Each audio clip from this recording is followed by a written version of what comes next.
विस्तार से खबर ओडिशा के भुवनेश्वर से बड़ी खबर इस वक्त की। ट्रक के साथ एक ड्राइवर जिंदा जल गया। एक्सीडेंट के बाद ट्रक में आग लगी। सड़क हादसा भुवनेश्वर में बड़ी खबर इस वक्त की। एक्सीडेंट, सड़क हादसा और इस हादसे के बाद ट्रक में आग और इस आग में ट्रक ड्राइवर जिंदा जला। हादसे में हेल्पर भी घायल हुआ है। घायल हेल्पर को अस्पताल में भर्ती करवा दिया गया है। ओडिशा के भुवनेश्वर से इस वक्त की बड़ी खबर और ये तस्वीरें हादसे के बाद की तस्वीरें हैं। सड़क हादसा हुआ और इस हादसे में ट्रक आग के आगोश में और इस आग में ट्रक ड्राइवर जिंदा जला। ड्राइवर की मौत। हादसे में हेल्पर भी घायल हुआ है जिसे अस्पताल में भर्ती करवा दिया गया है।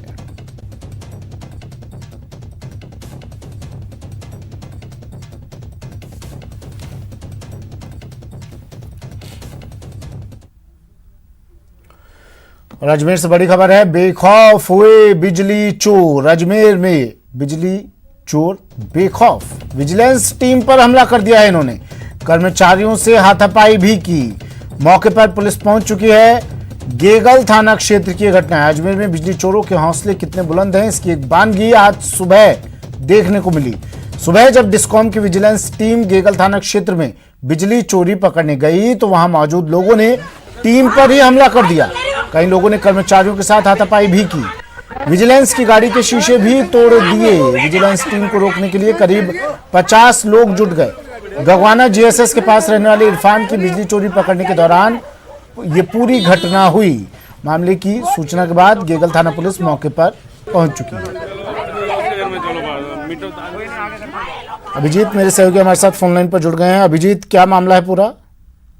देखिए, जिस तरह से अजमेर डिस्कॉम लगातार राजस्व लक्ष्य की पूर्ति के लिए जो बिजली चोरी के खिलाफ अभियान है उसको जारी रखते हुए आज सुबह 6 बजे भी गेगल थाना क्षेत्र का ये गगवाना जीएसएस इलाका है जहां पर इरफान नाम के एक शख्स से यहाँ पर विजिलेंस की टीम को सूचना मिली थी कि यहाँ पर बिजली चोरी हो रही है। जिस पर कार्रवाई करने के लिए जो विजिलेंस टीम के अधिकारी हैं जेएन की अगुवाई में वहां पहुंचे थे। गेगल थाना पुलिस के जवान भी साथ में थे, लेकिन वहां पहुंचने के साथ ही जैसे ही विजिलेंस की टीम ने कार्रवाई को शुरू करना चाहा वहां पर एक जो है अब बड़ी संख्या में लोग इकट्ठा हो गए और विभाग की इस कार्रवाई का विरोध करते हुए न सिर्फ उनके साथ बदसलूकी की बल्कि धक्का मुक्की हाथापाई भी की। और जो विजिलेंस की वहां पर गाड़ी थी उस गाड़ी पर भी उन्होंने पत्थर फेंके जिससे उनकी बैक लाइट है उसको भी नुकसान पहुंचा है। इस घटना के तुरंत बाद जो है थाना पुलिस को इत्तला कर दी गई है। पुलिस मौके पर पहुंची है और जो है जो जेएन है वहां से उसकी अगुवाई में कार्रवाई चल रही थी।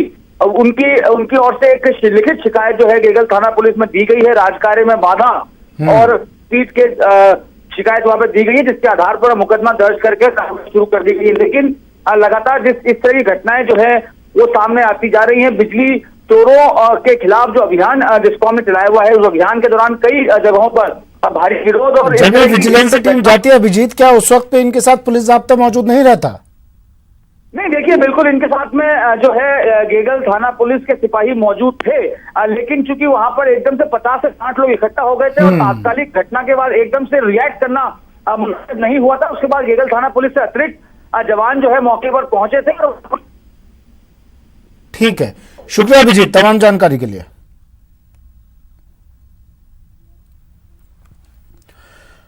खबर अलवर से। अलवर थाना गाजी गैंगरेप मामला कोर्ट में कल से अंतिम बहस शुरू। आज भी सुनवाई जारी रहेगी। कोरोना की वजह से 17 मार्च के बाद सुनवाई स्थगित हो गई थी। 5 आरोपियों पर गैंगरेप का आरोप है जबकि एक आरोपी पर वीडियो वायरल करने का आरोप है। थाना गाजी गैंगरेप मामले में विशिष्ट न्यायाधीश अनुसूचित जाति जनजाति अत्याचार निवारण कोर्ट के न्यायाधीश ब्रजेश कुमार की अदालत में कोरोना काल की वजह से बंद पड़ी अंतिम बहस पर सुनवाई फिर से शुरू हो गई है। कल से 5.5 महीने बाद इस मामले में अंतिम बहस पर सुनवाई शुरू हो गई है जो आज भी जारी रहेगी।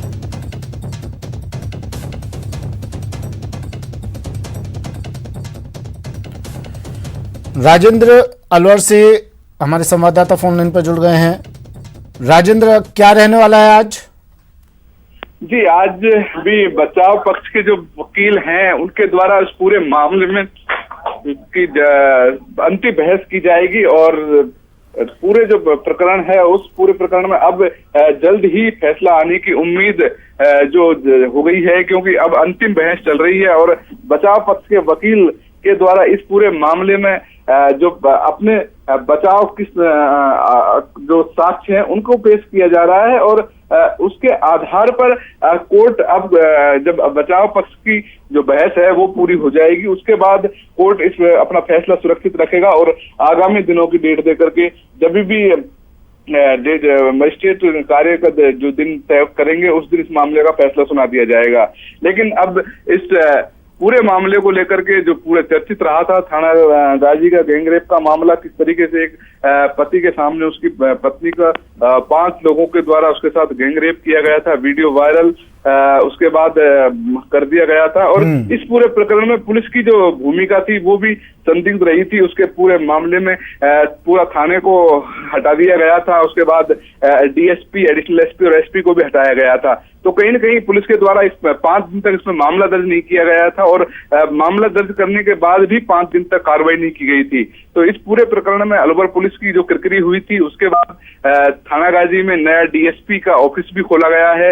लेकिन अब इस पूरे मामले को लेकर के आज जो बहस है शाम तक पता चल पाएगा कि अंतिम बहस आज पूरी हो पाती है या नहीं हो पाती है।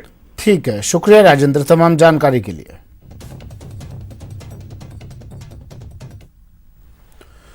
और कोटा से बड़ी खबर आ रही है, महिला सरपंच और उनके पुत्र की पेशी आज। महिला सरपंच और उनके बेटे की पेशी आज है। एसीबी आज कोर्ट में दोनों को पेश करेगी। कल सरपंच संतोष बैरवा और पुत्र तिरुपति गिरफ्तार किया गया था। दोनों को हैंडपंप रिपेयर का बिल पास करने के एवज में इन्होंने रिश्वत ली थी। तो हैंडपंप रिपेयर का बिल पास करने के एवज में रिश्वत और फिर रिश्वत लेने के मामले में इनकी गिरफ्तारी हुई और आज दोनों को एसीबी कोर्ट में पेश करेगी। महिला सरपंच और उनके पुत्र की पेशी आज रिश्वत मामले में।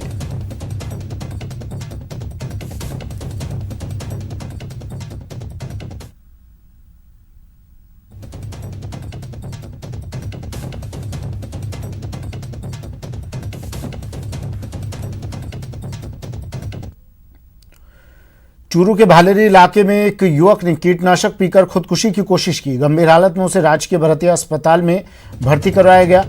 जानकारी के मुताबिक शुक्रवार रात शराब के नशे में घर आने पर युवक नथोरा का परिवार वालों से कहासुनी हो गई, जिससे गुस्से में आकर उसने कीटनाशक पी लिया।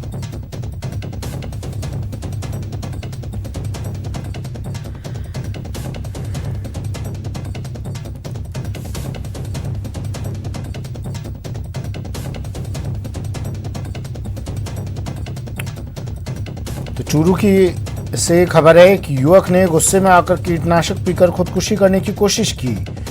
देर रात शराब के नशे में घर आया ये युवक। इसके बाद घर वालों से, परिवार वालों से कहासुनी हुई और गुस्से में आकर इस युवक ने कीटनाशक पी लिया। आत्महत्या की कोशिश की। राजकीय भर्तिया अस्पताल में इसे भर्ती करवाया गया है। परिजनों से विवाद पर पिया कीटनाशक।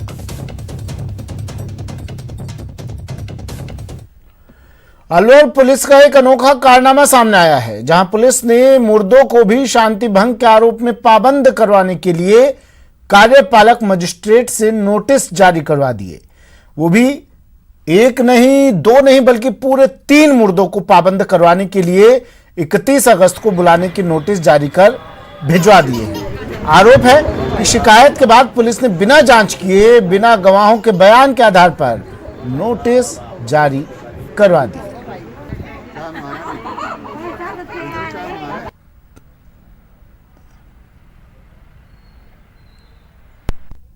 मेरे पास 31/8/2020 को कलसाड़ा से 3 लोग आए। उन्होंने हम बताया कि साहब हमारे पास कोई तहसील से नोटिस गए हुए हैं और उसमें और भी मुलजिम है, 7-8 आदमी मुलजिम थे जिन्होंने नोटिस दिखाया और उन्होंने कहा कि साहब 3 आदमी मृत हो चुके हैं और मृत होने के बाद इन्होंने हमारे को नोटिस जारी किए। उनके लड़के आए, मैंने जाके न्यायालय तहसील में गया, तहसील जाके जाँच करी और नकल निकलवाई। दरअसल क्या है 107-116 में जो भी अधिवक्ता महोदय हमारे यहाँ 107-116 का दावा पेश करते हैं या पुलिस जांच करके हमारे पास पेश करती है, उसको व्यक्ति को हम पाबंद करने के लिए जरिए पुलिस नोटिस शामिल कराते हैं।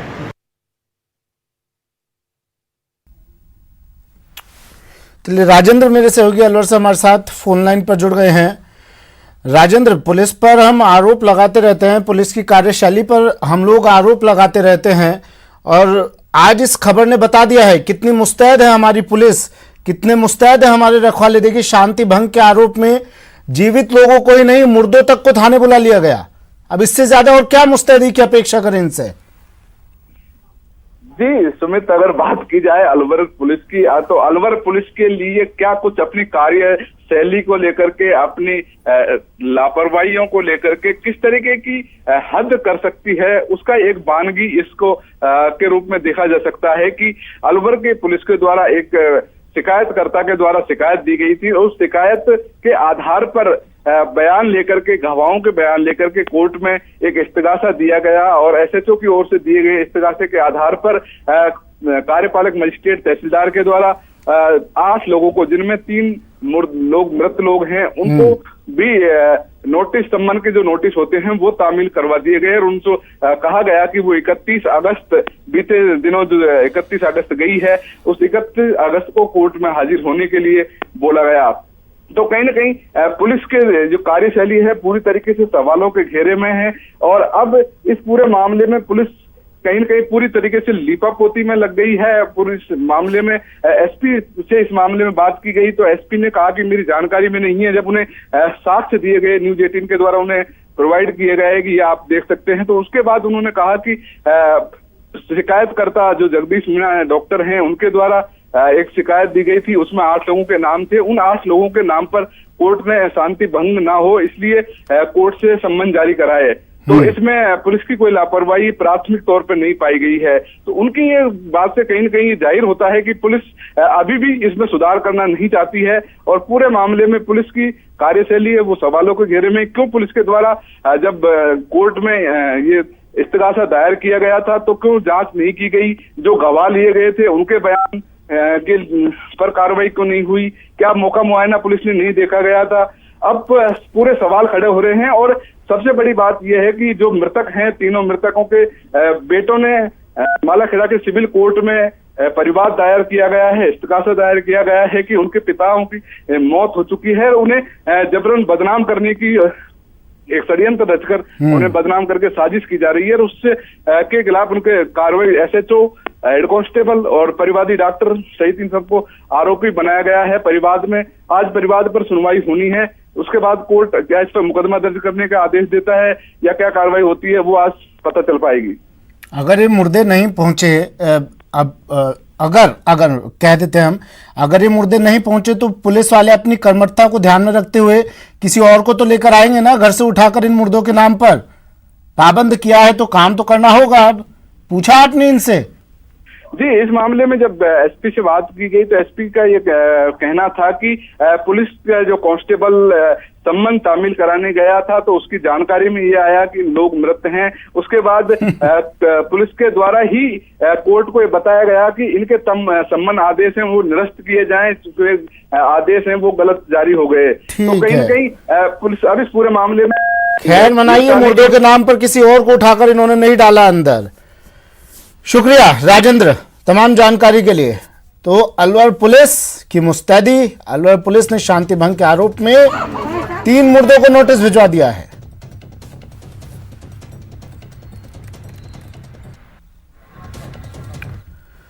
वक्त एक ब्रेक का है, ब्रेक के बाद बात आईएएस के बड़ी लापरवाही पर कार्रवाई। ब्रेक के बाद स्वागत है आपका, और अब बात एक आईएएस की बड़ी लापरवाही की। भरतपुर में आईएएस नन्नू मल की बड़ी लापरवाही सामने आई है। कोरोना पॉजिटिव मां का अंतिम संस्कार कर दिया है। शव यात्रा में कई लोग भी शामिल हुए थे, लोगों के अंदर अब भय का माहौल। आईएएस नन्नू मल पर सवाल ही पूछा जा रहा है कि कब होगी कार्रवाई। बता दें कि भरतपुर के पथैना गांव में 3 दिन पहले आईएएस नन्नू मल पहाड़िया, जो कि सवाई माधोपुर में पोस्टेड हैं, उन्होंने अपनी पावर का दुरुपयोग किया और अपनी माता जी का शव अपने पैतृक गांव में लाकर अंतिम संस्कार किया। इनकी माता जी, इनकी मां कोरोना पॉजिटिव थी और अंतिम संस्कार के दौरान कई लोग शव यात्रा में शामिल हुए थे। ऐसे में अब लोगों के अंदर कोरोना संक्रमण का भय सताने लगा है। लेकिन सबसे बड़ा सवाल ये है कि कोरोना काल में एक आईएएस अधिकारी जानबूझकर ऐसी लापरवाही करेगा तो लोगों का क्या होगा? लोगों की जान से ऐसे खिलवाड़ का जिम्मेदार कौन होगा? बता दें कि नन्नूमल पहाड़िया सहित उनका पूरा परिवार भी कोरोना की चपेट में आ चुका है, जिसे लेकर अब पूरे गांव में डर का माहौल है।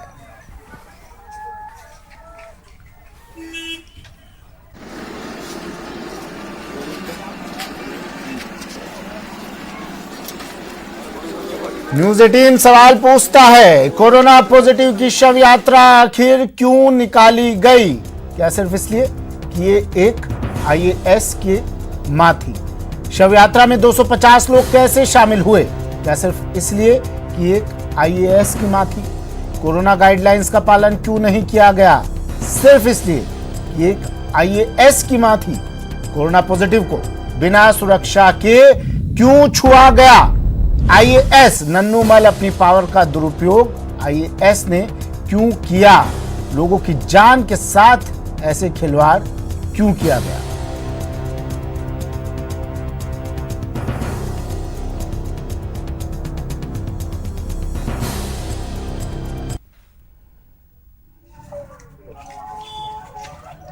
प्रवीण शर्मा भरतपुर से मेरे सहयोगी हमारे साथ फोन लाइन पर जुड़ गए हैं। प्रवीण, पूरा मामला बताइए और ये बताइए कि क्या इनसे बात हो पाई आईएएस साहब से? क्या कह रहे हैं ये? जी सुमित, मैं आपको बता दूं कि आईएएस नन्नूमल पहाड़िया कल ही अपने वहाँ सवाई माधोपुर चले गए और उन्होंने वहाँ ड्यूटी भी ज्वाइन कर ली है, तो उनसे तो बात नहीं हो पाई है। लेकिन मैं बता दूं आपको कि उस शव यात्रा के दौरान कई लोग उनके घरों पे मौजूद थे। वहीं शव यात्रा में करीब 200 से 250 लोग भी शामिल थे, जिन्होंने वहां जाकर उनके पास बैठे हुए थे और उनकी माता जी के दर्शन करने के लिए भी लाइन की लंबी कतार लगी हुई थी, जहां उन्होंने उस दौरान नन्नूमल के परिवार ने और आईएएस ने खुद ने भी ये जानकारी नहीं दी लोगों को कि उनकी माता जी को कोरोना था। इसको लेकर अब लोग भी भयभीत हैं कि उन्हें पहले अगर इस बात की जानकारी होती तो वह निश्चित ही दूरी बना के रखते और अपने घरों पे रहते। यह शव यात्रा का नियम होता है कि जो जब से लॉकडाउन का एक नियम बनाया गया, 20 से ज्यादा लोग उसमें शव यात्रा में शामिल नहीं हो सकते। लेकिन इस दौरान काफी संख्या में लोग मौजूद थे और वहां बाकायदा वीडियोग्राफी भी करवाई गई उनके परिवार की ओर से। अब आपको बता दें कि उनके परिवार के कई लोग संक्रमित हो चुके हैं। खुद जो कलेक्टर हैं सवाई माधोपुर नन्नूमल पहाड़िया, वो भी पॉजिटिव बताए जा रहे हैं और वहां के 3-4 कर्मचारी जो हैं कलेक्ट्रेट के, वे भी पॉजिटिव बताए जा रहे हैं, जिसे लेकर अब खासे भयभीत जो हैं तो ग्रामीण हैं पथेना गांव के, जो ये सोच रहे हैं कि अब उनकी कैसे इस संक्रमण से बचने के लिए क्या उपाय किए जाए और क्या जांच कराई जाए। ये कब का मामला है पूरा? ये पिछले 3 दिन पुराना मामला है, आज चौथा दिन है जिसको लेकर। और उन्होंने ड्यूटी ज्वाइन कर ली है अपनी? जी कल वो चले गए सुमित, और ड्यूटी भी ज्वाइन कर। सवाई माधोपुर से गिरिराज मेरे सहयोगी हमारे साथ जुड़े हुए हैं। गिरिराज, कोरोना पॉजिटिव पाए गए हैं नन्नूमल और इन्होंने ड्यूटी भी ज्वाइन कर ली है। इनकी मां को कोरोना था, उनका अंतिम संस्कार किया गया। तमाम कोरोना गाइडलाइंस को ताक पर रखकर सारे नियमों को तोड़ते हुए ये काम किया गया और अब ड्यूटी भी ज्वाइन कर ली है इन्होंने। जी सुमित, देखिए अपने आप में कोविड-19 के चलते बड़ी लापरवाही का एक ये प्रत्यक्ष प्रमाण है, जहां पर कलेक्टर द्वारा जो कोरोना 19 की जो गाइडलाइन है, सरकारी गाइडलाइन है, उसकी धज्जियां उड़ाई गई। और अपने ये जो कलेक्टर हैं, इनकी माताजी का शव ही अपने पैतृक गांव में लेकर के गए थे, जहां पर शव यात्रा निकाली गई। और उसके पश्चात में कलेक्टर को पता था कि ये कोरोना पॉजिटिव से उनकी मौत हुई है। उनके पश्चात जो कलेक्टर हैं वो खुद कोरोना पॉजिटिव हो गए। उनकी पत्नी संतोष पहाड़िया वो खुद कोरोना पॉजिटिव पाई गई हैं। यही नहीं सुमित की, और जो कलेक्टर निवास पर काम करने वाले जो 3 कार्मिक हैं वे भी कोरोना पॉजिटिव पाए गए हैं। और शुक्रिया तमाम जानकारी के लिए। खबर अलवर से है। अलवर में बीजेपी विधायक संजय शर्मा परिवार के 8 सदस्यों सहित कोरोना पॉजिटिव पाए गए हैं।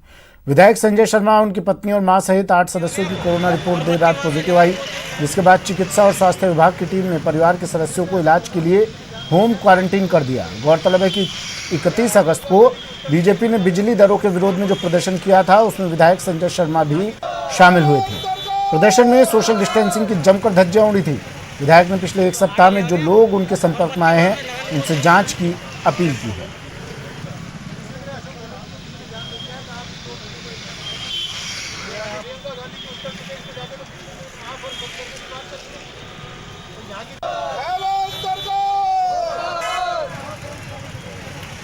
बीजेपी विधायक संजय शर्मा और उनके परिवार के 8 सदस्य कोरोना पॉजिटिव पाए गए हैं। और ये तस्वीरें देखिए, ये तस्वीरें उस वक्त की है जब 31 तारीख को बिजली दरों के विरोध में प्रदर्शन किया गया था, विरोध प्रदर्शन किया गया था।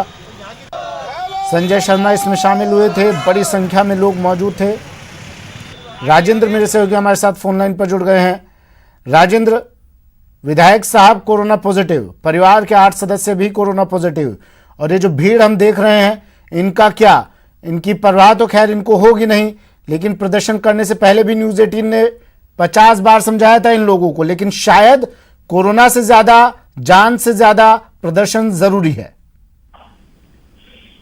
जी, ये जो जब धरना दिया जा रहा था उस दौरान भी जिला अध्यक्ष जो संजय नरूका हैं उनसे सवाल किया था। न्यूज़ 18 के सवाल के बाद पूरी तरीके से जो धरना स्थल पर जो लोग बैठे थे उनको खुद जो जिला अध्यक्ष थे उनके द्वारा हटाया गया था, और विधायक उस धरने में मौजूद रहे हैं। और विधायक के मौजूदगी में आज 5 दिन उस चीज को हुए हैं, और 5 दिन पहले जिस तरीके से इतनी बड़ी संख्या में लोग उनके संपर्क में आए हैं, तो अब कहीं न कहीं खतरा उन लोगों को भी हो सकता है, उनकी सैंपलिंग करानी होगी। लेकिन जिस तरीके से राजस्थान में माननीयों के पॉजिटिव आने का सिलसिला है वो जारी है। अलवर में माननीय की एक गलती कही तो उसकी वजह से पूरे परिवार के लोगों में भी अब संक्रमण फैल गया है, और परिवार के 8 लोग संक्रमित हुए हैं। तो कहीं न कहीं इस धरना स्थल पर कितने लोग पॉजिटिव हो सकते हैं, इसका एक अगर अंदाजा लगाया जाए। शुक्रिया राजेंद्र तमाम